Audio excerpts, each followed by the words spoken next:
I really enjoy working with these brilliant musicians. It's hard to believe that they're as young as they are. Because yesterday we walked in and I think a lot of them were sight reading some very, very difficult music. Some of this doesn't get any harder than it does out in the professional world, and they're doing a brilliant job. They've come exponentially, they've grown a lot in the last 2 days, and today's been a really long day, so it's an endurance day as well for them. So a lot of mental focus and a lot of physical endurance that's involved, but I just wanted to thank them for that. And thank you all for just your support, for acknowledging how important education is, especially music.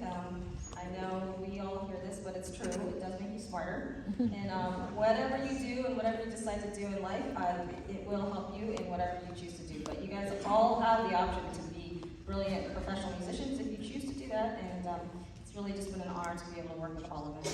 So thank you very much for that.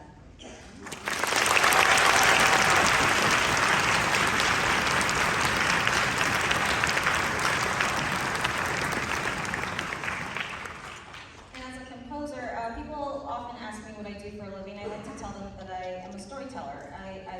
My favorite way of telling stories is through music and actually through movies. But I like to tell stories through my music. And so the first two pieces, the first one was Alpha and Omega. It was commissioned by a group, an honors group in Colorado for the 40th anniversary. So I wanted to write a piece that was going to be a great opener or ending or anything in between. Alpha and Omega, of course, is the alphabet of the first and the last letter of the Greek alphabet, and the beginning is kind of like the beginning of things, the start of stuff, the mysterious beginnings of stuff, and then the end is the ending, not as in like we've died, but as in we've arrived and we're on to the next chapter. So that was kind of the finale of that. And then Allus Quo Lot Propius, the Latin phrase, she flies with her own wings, was a commission by members of the Atlanta Symphony. They have an all-women member quintet called the Marian Ensemble.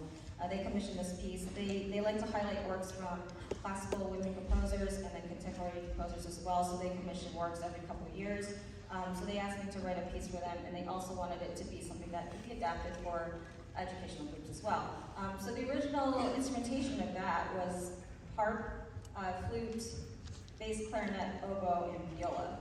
But I did adapt it for the strings and harp as well, so that was that. And then now we're going to go to Rimsky-Korsakov, one of his magnum opus works, one of the most iconic ones out there, Russian Easter Festival Overture. So we're going to celebrate a bit of Easter at Christmas time.